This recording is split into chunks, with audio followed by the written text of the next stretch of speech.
Welcome, friend. I'm Jack, host of the channel, and today we're diving into another episode. Pour yourself a drink and get comfortable, because I've got a powerful story coming your way. If something hits deep, drop your thoughts in the comments. Let's get into it. In a quaint suburban neighborhood, the Johnson family was known for their close-knit bond and joyful gatherings. They often spent their evenings sharing stories, laughter, and delicious home-cooked meals. This particular night was no different. The atmosphere was filled with warmth and camaraderie as they enjoyed their dinner together. As the evening of light-hearted conversation and joy drew to a close, the doorbell rang unexpectedly. Jenny, the enthusiastic 12-year-old, leaped up from her seat, pulling her father and brother toward the door. She quickly returned to the dining area, her expression marked by confusion. "A police officer is here, Dad. He wants to have a word with you," she announced. Tom felt a surge of anxiety, but managed to keep his composure for the sake of his children. He approached the door and was greeted by a Georgia state trooper. "Are you Tom Johnson?" inquired the officer. "Yes, that's me," Tom replied. "And are you Sarah Johnson's spouse?"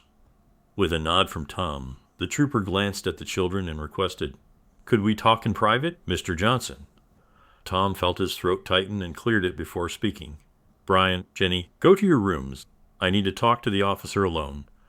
The children started to protest, but when their father snapped, "Now," they quickly obeyed. They weren't used to hearing such a tone. Once they left, the officer turned to Tom. "Mr. Johnson, I have bad news. Your wife's plane is missing and presumed shot down. It vanished from radar tonight halfway between Miami International Airport and Nassau. A Coast Guard ship is searching for survivors." The situation was clear. Sarah, the VP of Regional Sales for a large multinational company, was traveling with the region's CFO to the company's Caribbean headquarters. An experienced pilot, Sarah's flight to Nassau should have been routine. Tom hadn't worried when she called to inform him of her plans. Now he was distraught, facing his worst nightmare. His wife's plane had crashed in shark-infested Caribbean waters. The officer gave a few more details, none of which reassured Tom, and promised the Coast Guard would call in the morning or sooner with any news.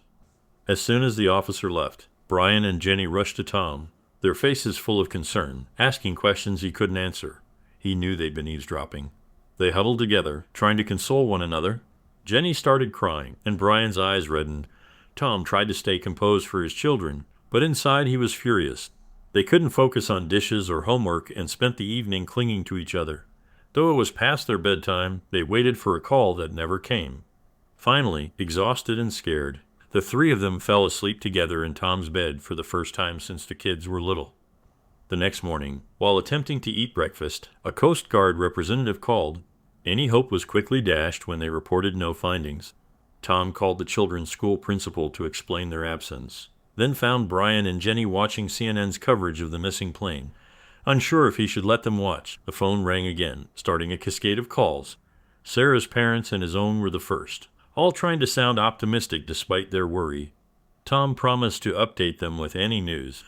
Calls from Sarah's friends and co-workers followed, each wanting to help but unsure how. The conversations were brief and awkward.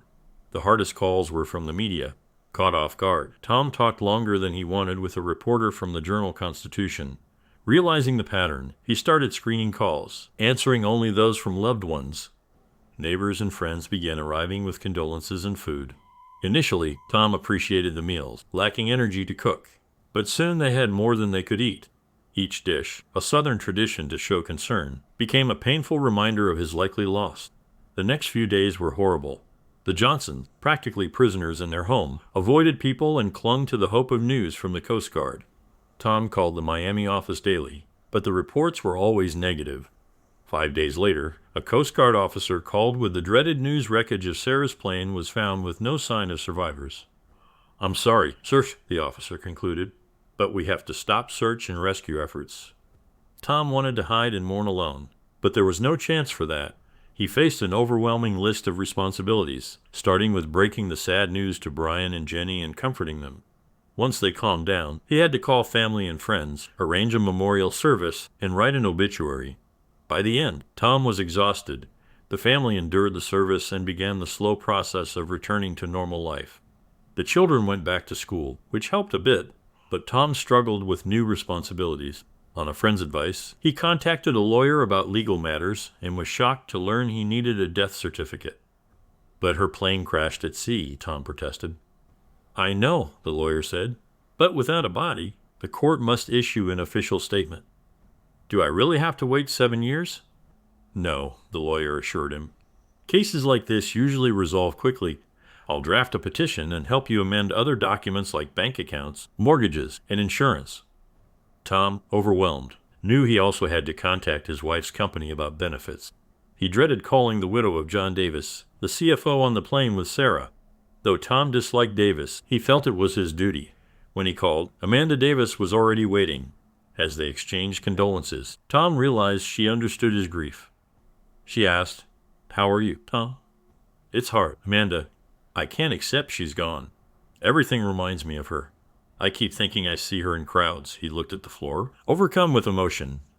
Amanda knew no words would help. And you, Amanda, how are you? It's not easy, but I'm managing, she said. John and I didn't have kids, so it's different for me.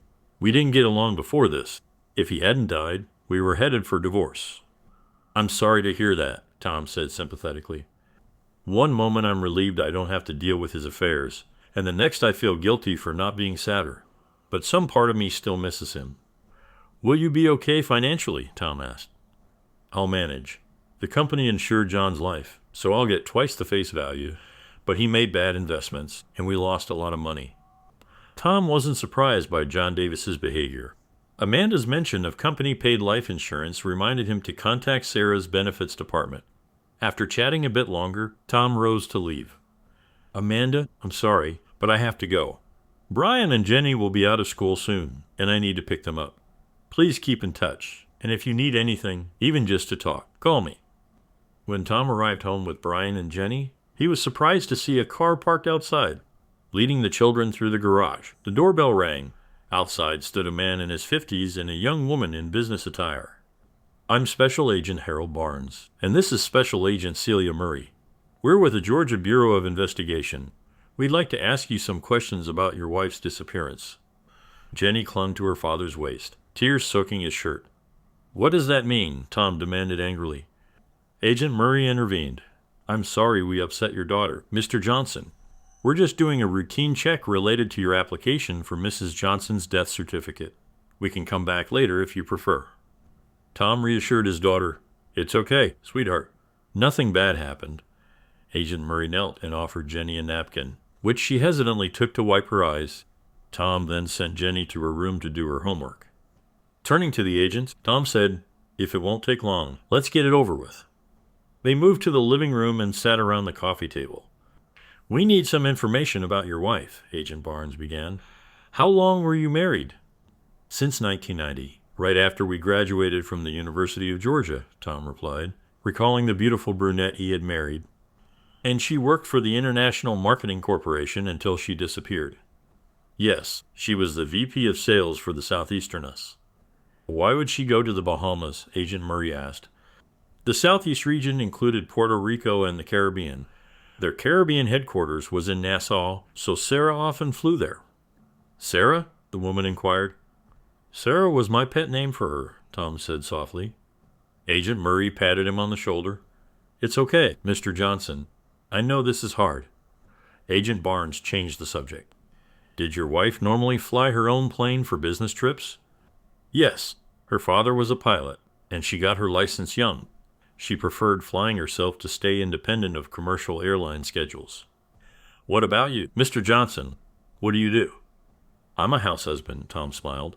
I was an aerospace engineer until 3 years ago when my company downsized. Moving for a new job wasn't an option, but Sarah's career was thriving, so we decided I'd handle the household and kids. And how did this change affect your relationship? Agent Barnes asked. What's that got to do with it? Tom snapped. Agent Murray interjected. We need to see if any factors played a role in your wife's disappearance. This is routine. Tom calmed down. It was a big change, but as an engineer, I evaluated all factors. It made sense for our family. Sarah focused on her career, and I took care of Brian and Jenny. The agents were silent, and Tom continued. It wasn't easy. She was often busy with clients and meetings, and I felt her work came first. But that's common in corporate life, and things were going well. 2 more questions, Mr. Johnson, Agent Barnes said, taking notes. Did you notice any changes in your wife's behavior before she disappeared? Not really, Tom replied after a moment. She was under a lot of pressure and traveling more, but Sarah said she was in line for a promotion that would reduce her travel and come with a higher position and pay. 1 last question, Agent Barnes said. Are you aware of any recent changes in your finances? No, Tom answered confidently.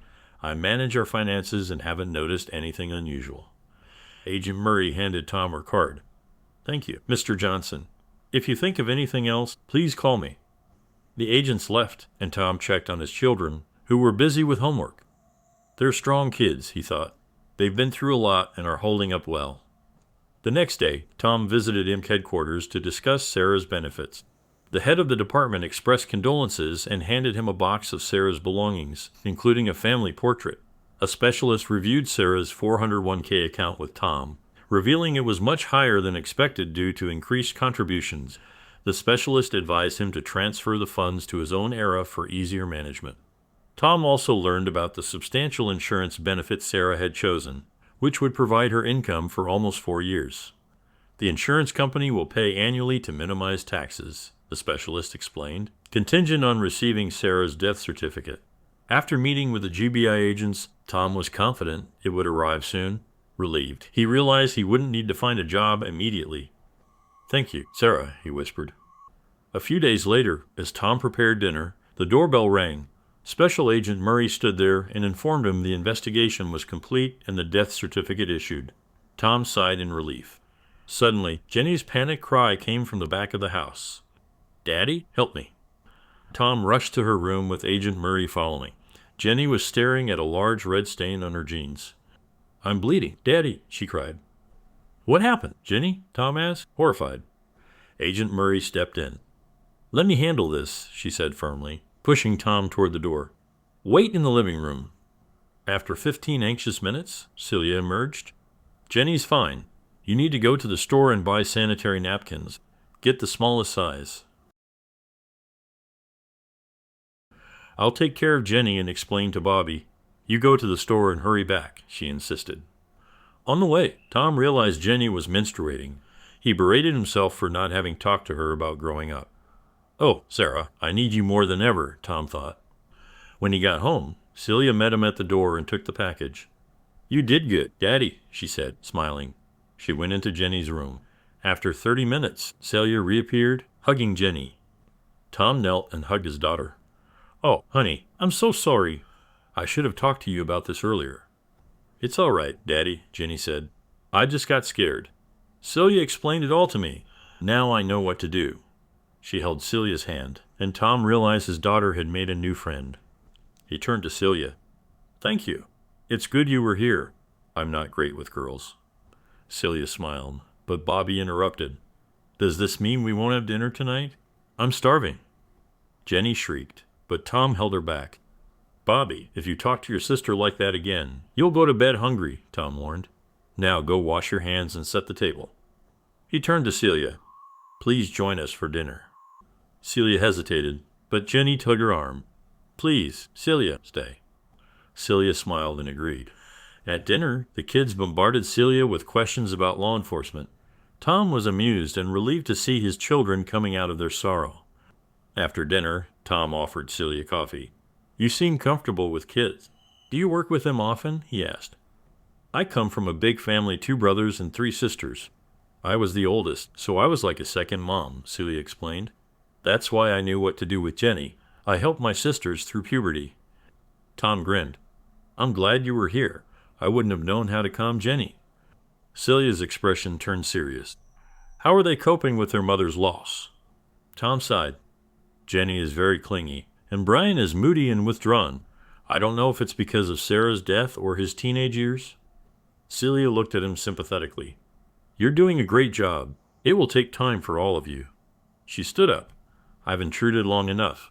I'd like to say goodbye to Jenny and Brian. She hugged Jenny, who walked with her arm around Celia's waist. She really has a new friend, Tom thought.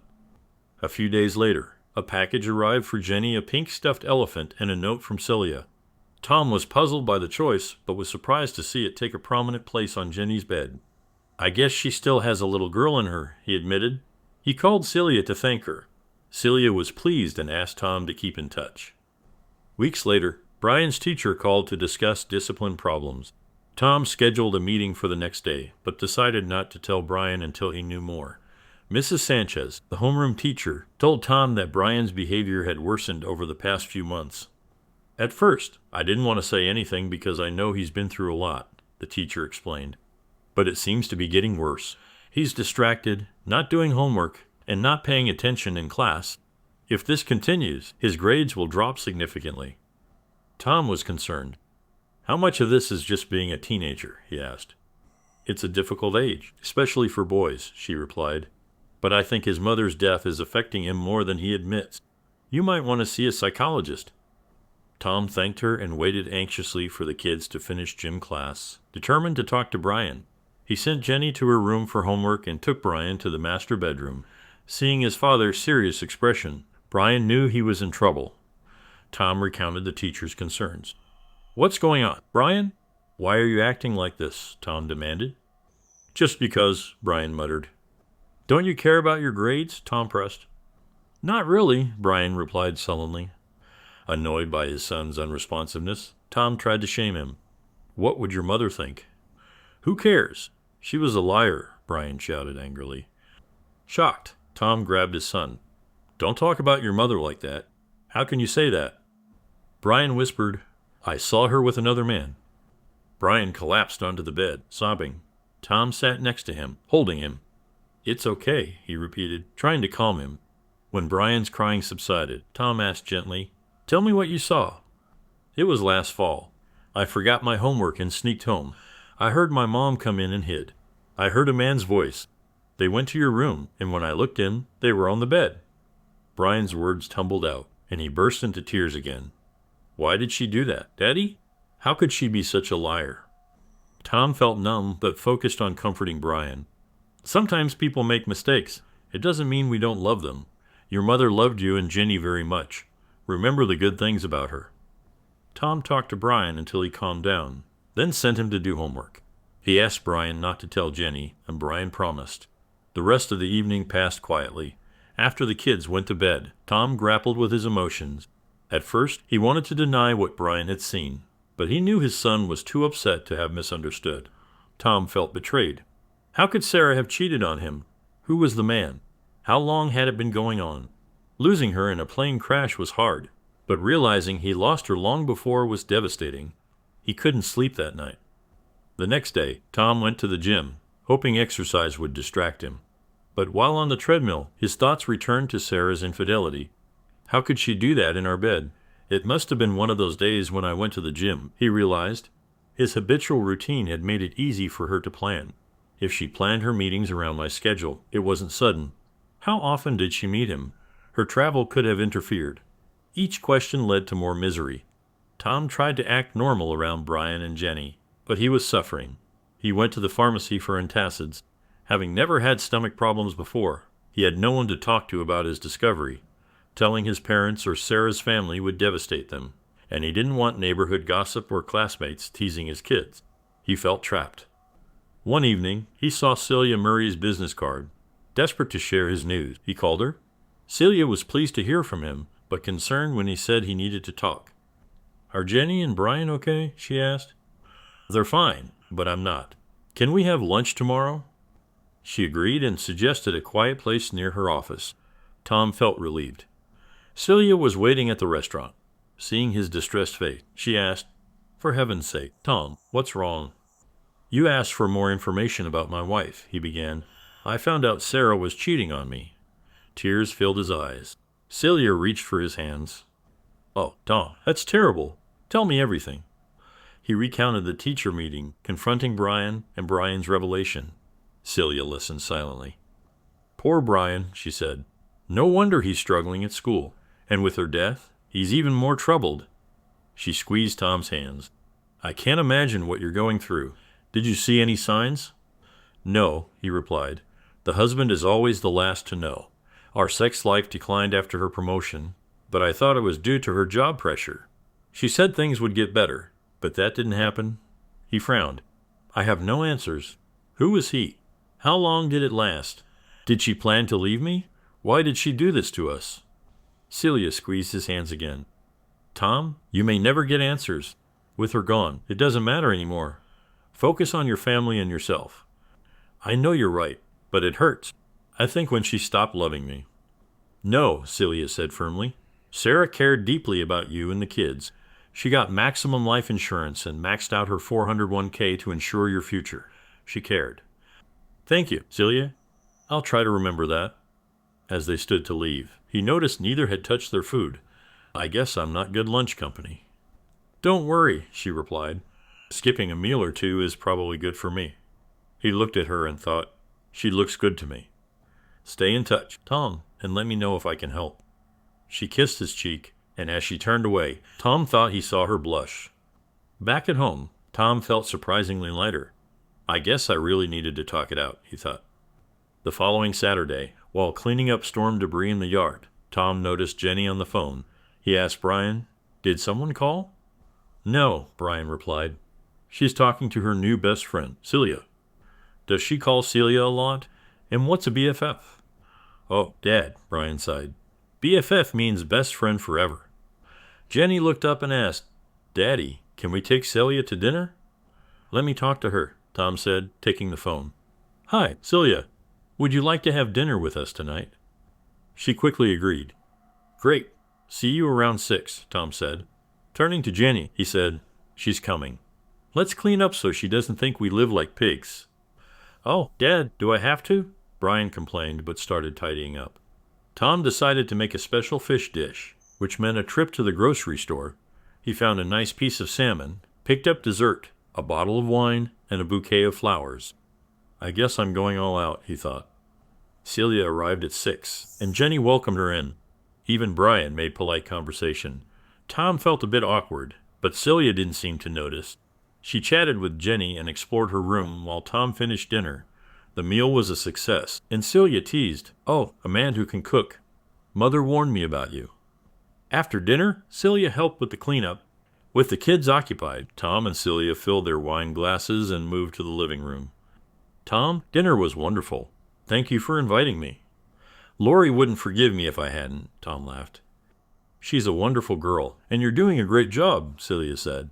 Then her tone changed. Tom, I have some confidential information to share. You know the GBI conducted a routine investigation before issuing your wife's death certificate. We found nothing unusual, but with John Davis, we discovered some oddities. He was in financial trouble due to bad investments. Tom nodded, recalling what Amanda Davis had told him. IMP Security found significant irregularities in the Southeastern Accounting Department, headed by John Davis.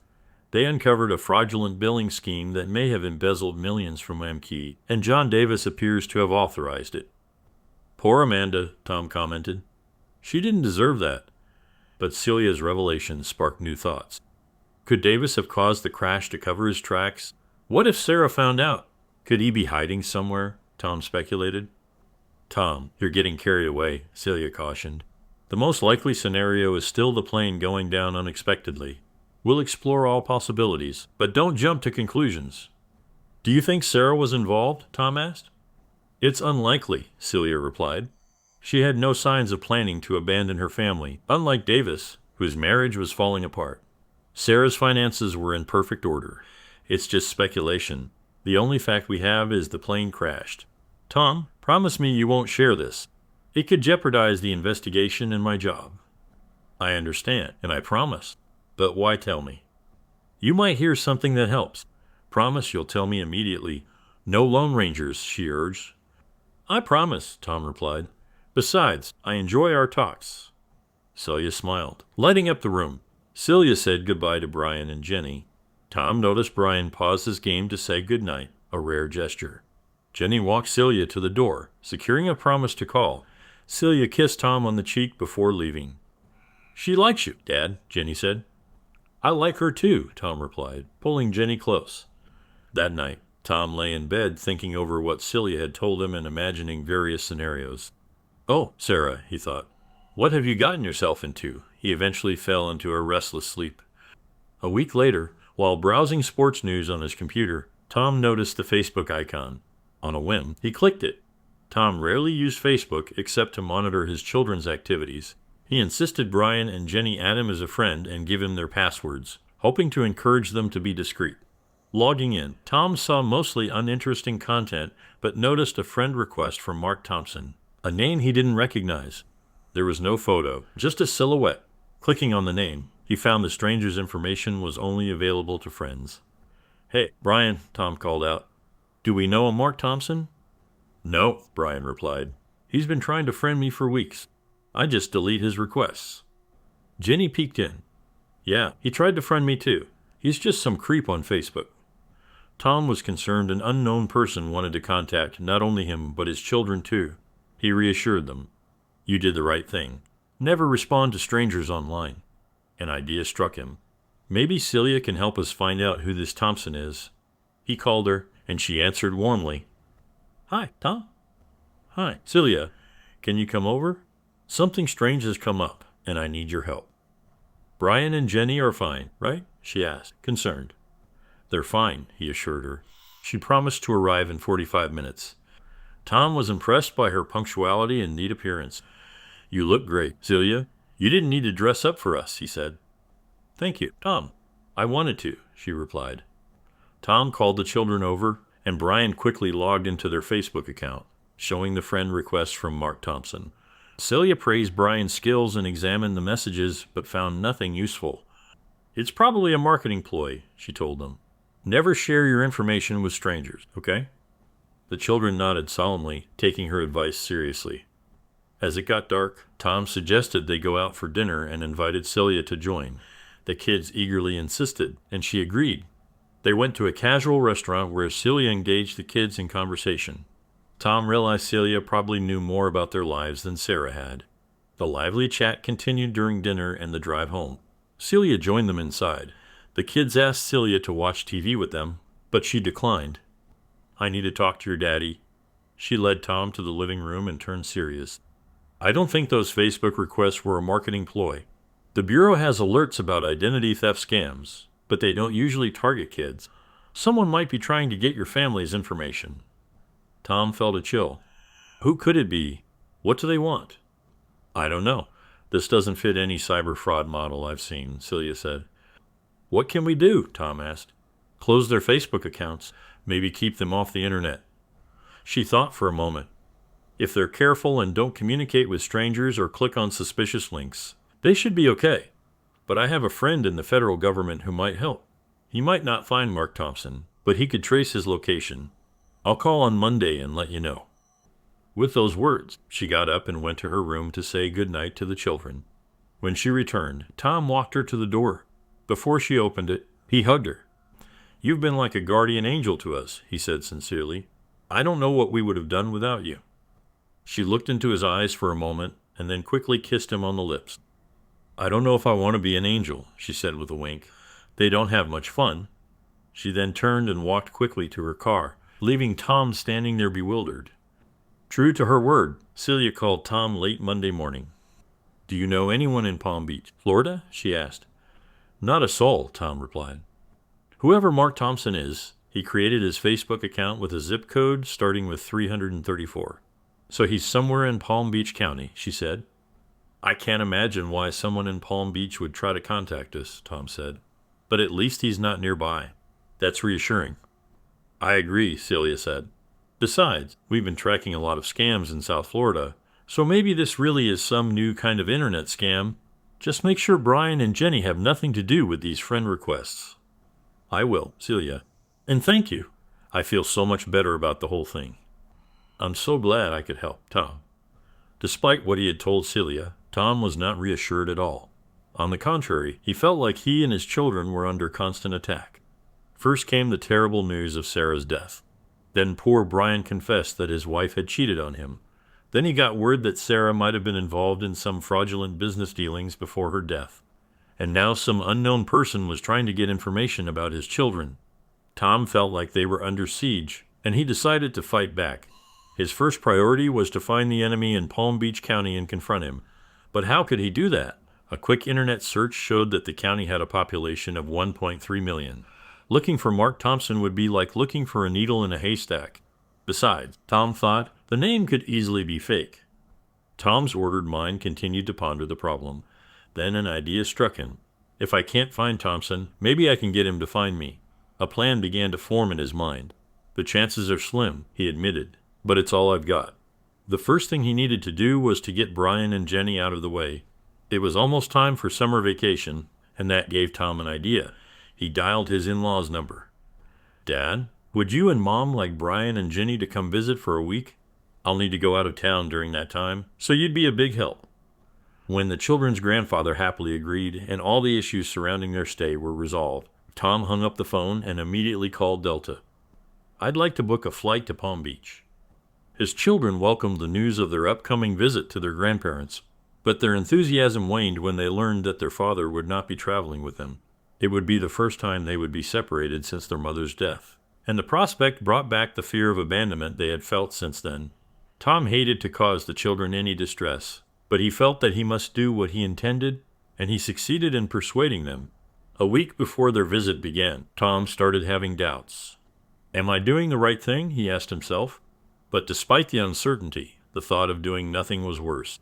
His inner turmoil was briefly interrupted by a phone call from Celia, who called to inquire how he and his family were doing. After a few minutes of conversation, the tone of her voice changed slightly, and Tom thought she sounded almost shy. I was wondering if you wanted to get together next week. I haven't seen you and the kids in a while, she said uncertainly. I'd love to do that, Celia, but I'm taking the kids to their grandparents. We'll be gone all week. Oh, she said. I understand. Maybe some other time. I'd like that very much, Celia, he said earnestly. Tom felt bad about lying to Celia about his plans, but he told himself it was partly true. Besides, he was sure he knew what she would say if he revealed his true plans. When Tom returned home and took the children to his relatives in the village, he immediately sat down at the family computer. One of the reasons he asked Sarah's family to take his children was that he knew they didn't have a computer, so he felt safe logging onto Jenny's Facebook. Sure enough, a friend request came in from Mark Thompson. Tom clicked on the accept option and quickly received confirmation that Jenny was now friends with this stranger. If nothing comes of this, Tom thought, I'll just unfriend him later. Next came the hardest part, pretending to be a 12-year-old girl. He studied his daughter's previous messages and decided that he could imitate her style quite well. I may not be able to fool her friends, he admitted to himself, but I hope I can fool Mark Thompson.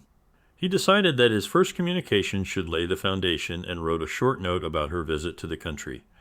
Jenny, just a little news for her friends, thought Tom. Nothing to arouse the suspicions of the lurkers. The next day he planned to set a trap. OMG, I'm going to Florida. My best friend Celia offered to take me with her, and my dad agreed. Flying out tomorrow. Can't wait. Tom decided to call Celia by her first name, thinking that neither Jenny's friends nor Mark Thompson knew her. He hoped Celia wouldn't mind. Now that the bait was set, Tom hoped he could attract the fish's attention. I can't believe I'm in Palm Beach. That's amazing. That evening, Tom posted, spent the day at the beach. I'm going to be so tan. The next morning, he posted another note, hoping it would catch on. I'm going back to the beach tonight. Tomorrow, Celia is taking me shopping on Worth Avenue. We'll have lunch at Taboo. As soon as the post appeared on Jenny's page, Tom headed to Hartsfield-Jackson International Airport. Soon he was settled in his seat for the 2-hour flight to Palm Beach. Looking out the window, he remembered visiting Palm Beach once before. He and Sarah had driven through town on their way back from their honeymoon in Miami Beach, crossing the Lake Worth Bridge and traveling down Southern Ocean Boulevard, admiring the mansions overlooking the Atlantic. After landing, Tom rented a car and drove to the motel in West Palm Beach, where he had booked a room. There was a fast food restaurant across the street, so he grabbed a sandwich and a soda, which he ate in the room while studying a map of the city on his laptop. He hoped he was doing the right thing. After breakfast, he checked Jenny's Facebook page, but found only a few envious replies from her classmates. He didn't expect Thompson to contact him, but he hoped his fishing expedition might turn up something. Around 10 a.m., he got in his car and drove east over the Royal Park Bridge, turned south, and then east again to Worth Avenue. He wanted to be there early and needed to park on the street so he could get there quickly if necessary. After circling the block where the restaurant was several times, he began to wonder if he had miscalculated. Suddenly, a car pulled out in front of him, and he was able to pull into the parking space. Setting the meter, he walked down the street in front of the restaurant. Noticing a bench in the shade, he gratefully took a seat, put on his baseball cap and sunglasses, and pulled out a copy of the Palm Beach Post, pretending to read while scanning the street. As he sat there, he realized how flimsy his plan was. He had no idea if Mark Thompson had seen the fake posts on Jenny's Facebook page or would show up in response. Worse, he had no idea who he was looking for. Unless the mystery man turned out to be John Davis, which Tom doubted, how would he recognize the threat? All he could do was hope to spot a suspicious man and come face to face with him. The street was crowded, and Tom tried to keep track of all the passers-by. The restaurant was starting to fill up, and his stomach rumbled as he watched people coming in. He cursed himself for not bringing a sandwich, but didn't dare leave his post. Time stretched slowly, and after a while, he saw the crowd in the restaurant begin to thin. Glancing at his watch, he realized it had been over an hour. What an idiot, he thought. I wouldn't be any worse off if I stayed home and could at least see Celia again.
Holding back his growing anger, he ran down the street and walked to the door.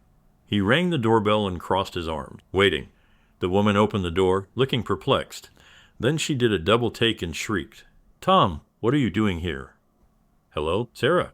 Funny to meet you here," he said sarcastically. After a moment's hesitation, she spread her arms to hug him, but he quickly raised his hands to stop her. "Don't touch me," he growled. Then, unable to contain his anger any longer, he shouted, "How could you do this to me? How could you leave Brian and Jenny?" Sarah threw an anxious glance outside, grabbed his arm, and dragged him into the house, slamming the door behind her. "I did it all for you, baby. For you and the kids," she urged. "You have to believe me. It was the only way out." "What the hell are you talking about?" demanded Tom hotly. "You're missing the point. None of this makes any sense." "Sit down, little one," she coaxed. "You have to let me explain everything." She was still speaking loudly and rubbed her hands together nervously, sitting down and urging him on. When Tom sat down, an icy calm descended upon him. "Okay, Sarah, I'm listening." "I was so close to it. Baby, I had a coveted big job in my pocket. But then the economy tanked. I knew if I could get a little more bang for the buck in the region, the economy would recover, and the promotion would be secured." She smiled pleadingly and held out her palms to him.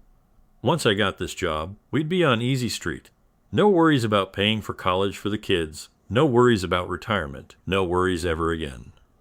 Tom could barely contain himself. Was it all about money and your position in the company? Sarah's hands rested on her lap again. So John and I. John Davis, said Tom grimly. Yes, she continued, not catching his mood. You've met him. Anyway, he and I figured out a way to move a few sales from our biggest accounts. We knew they'd show up eventually. We just booked them earlier in the current quarter. Every other region was reporting a significant decrease in sales, and we had a significant increase. The corporation was just thrilled. We earned the biggest bonuses the company has ever paid, she said proudly. Then the smile slid off her face like a cloth falling to the floor. But the economy was getting worse, not better. And when John told me it would all come out eventually, I knew we had to do something about it. We needed a lot of money to pull this off. So John created a dummy vendor account and started sending fake invoices to Imp. They're so sloppy and wasteful over there, they didn't even notice. So you were planning to fake your death in a plane crash to cover your tracks? Asked Tom. That's right, kid, she said as if Tom was her star pupil. With enough money, it's not hard to get someone to leave a Zodiac motorboat with a GPS signal in the Caribbean. We just hit in on the signal and landed right next to it. So this whole thing was just a way to steal a lot of money and abandon the family? Asked Tom bitterly. No, baby, she protested. That's not it at all. I knew I'd have to get out of sight for a while, but I made sure you and the kids were okay. I took out life insurance and put everything I could into my 401k so you guys would have plenty of money, she said proudly. And you thought having enough money would make up for the loss of my wife and the mother of our children? This time she heard his bitterness. No, baby, no. You don't understand. I was going to come back for you as soon as things settled down. I was going to contact you. We could go somewhere safe. Baby, we could be together. As she spoke, her eyes continued to dart around the room. Tom looked at her with a stony stare. You're only missing one thing, he said in an even voice. What is it, baby? She asked. You forgot about having fun with John Davis, he said. She was scared at first, but then she stood up and held out her arms to him. No, baby, it wasn't like that. John and I just worked together. We were never more than co-workers. Don't lie to me. Sarah, Tom snapped back. Brian saw you two together in our bedroom. She sighed. God, did Brian see us? Oh, that's awful. A sob caught in her throat, but then she came to her senses and straightened up again. It was just one time. Baby? He said he wouldn't help me unless I gave myself to him. But it was just one time, I swear. Tom stood up, ignoring her. He looked around. Come on, John, he said loudly. I know you're out here somewhere. Sarah continued to wail. No, baby, it's just me. It was just one time. But no sooner had she continued than John Davis appeared from the bedroom. He was wearing a robe and had his hands in his pockets. Lay off, Sarah. He knows, Davis muttered, though he guessed they lived together. Hearing Davis use his wife's favorite name made Tom wince. Sarah began to cry. He must have found us through Facebook, Davis grumbled. I warned you, but you just had to check your two offspring. Then his tone changed to cold and hard. But that doesn't matter now. We need to get out of here. He turned to Tom and pulled an automatic rifle from his robe pocket, pointing it at Tom. As for you, bright boy, you're the only one who knows we're still alive. No, John, no, screamed Sarah, but Davis ignored her. Looks like your kids are going to lose not only their daddy but their mommy too, he said with a chuckle, raising his weapon at Tom. I wouldn't do that if I were you, came a voice from the hallway. All three turned around in amazement and saw Celia Murray appear, holding a Smith & Wesson automatic at Davis's throat. Before Davis could react, a second voice came from behind him. Drop the weapon, Davis. It's over. Special Agent Harold Barnes emerged from the kitchen. His weapon also pointed at Davis. The former head of the accounting department looked at the two agents, hostile, but then his shoulders slumped. He dropped the weapon to the carpet and slowly raised his hands. While Barnes held him at gunpoint, Celia quickly moved behind the sullen man, twisted one of his arms behind his back, and snapped handcuffs around his wrist. She then secured the other arm with the second handcuff. After restraining Davis, she did the same with Sarah. As the two lay on the floor, Barnes called the Palm Beach Police Department on his cell phone. A second call went to the local FBI office. Shortly after, the house was crowded with both uniformed and plainclothes police officers. Tom stood back, looking dumbfounded at what was happening. As the fugitives were led away, Tom scrutinized them both. Davis was muttering to himself, and Sarah was crying. Neither looked in Tom's direction. When they left, Celia walked over to Barnes, hugged him, and kissed him on the cheek. "Thank you for coming with me, partner. I owe you a great debt of gratitude." The senior agent smiled. "No, you don't owe me anything. Solving this case will reflect very well on our personal affairs." When Barnes left, Celia finally looked at Tom. To his amazement, she walked over to him, put her arms around his neck, and sobbed. "You big idiot. Don't you ever do that to me again. You could have gotten yourself killed." He held her tightly until her crying subsided. Then he pulled her away enough to look into her face. "What are you doing here? How did you know where to find me?" She smiled through her tears. "Jenny called me to chat. When she told me you weren't with them at their grandparents' house, I suspected you were going to do something stupid and started making inquiries. When I saw her Facebook posts, I called the airline and found out you had booked a flight to Palm Beach. I talked Harold into coming with me, and we've been following you since early morning."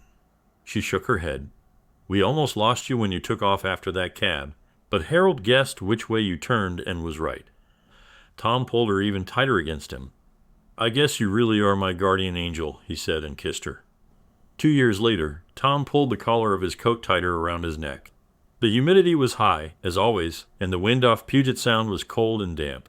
Still, Tom thought, it feels good to be here. The last 2 years had been difficult in many ways. Discovering that his wife was alive was a terrible shock for Tom, but the consequences were even worse for Brian and Jenny. Her trial and conviction on numerous criminal charges only added to the family's pain. During the inevitable media frenzy surrounding the arrest and trial, Tom feared his children wouldn't make it through. The divorce was a mere formality. Legally, Sarah could no longer be dead, but she would spend the next 12 years of her life in Arundel State Prison. The International Marketing Corporation demanded that Tom return not only Sarah's life insurance policy, but also most of her 401k since it was funded by unearned bonuses. As the innocent party, Tom may have had a reason to keep some of the funds, but he wanted nothing to do with any part of his ex-wife's money. Instead, he urgently looked for work as his family's savings were nearly depleted. The offer he received from a large aerospace company was coveted, not only because it would provide for his family, but also because it meant moving across the country. There were too many reminders of Sarah in Atlanta, and too many questions from friends and others that he and his children couldn't answer. Finding a new place to live and work seemed like the best solution for all of them. Tom didn't want to leave the state where he and his children were born, but he was ready to embrace the Pacific Northwest and start a new life. They were lucky enough to sell the house in Atlanta and buy a nice, albeit slightly small, house in Seattle. Sarah had always wanted to live in a luxurious house, and Tom was happy with something cozier. The kids seemed to like it too, and they were already making friends at the new school. He walked in from the deck and looked around for his car keys. Finding them, he poked his head into the kitchen to look for his wife. "Come on, Angel, let's go get our tits." Celia smiled happily at him. "Thanks for hanging out with me on today's episode, brother. I'm Jack, host of this podcast, and it's great having you here. If today's story hit home, send it on to a buddy who might need it. Remember, we're all in this together, turning life's curveballs into wins. If you have an opinion or story to share, then drop a line in the comments section. Don't forget to subscribe and hit the bell so you don't miss out. Until next time, keep your chin up and keep pushing forward. Stay strong, folks.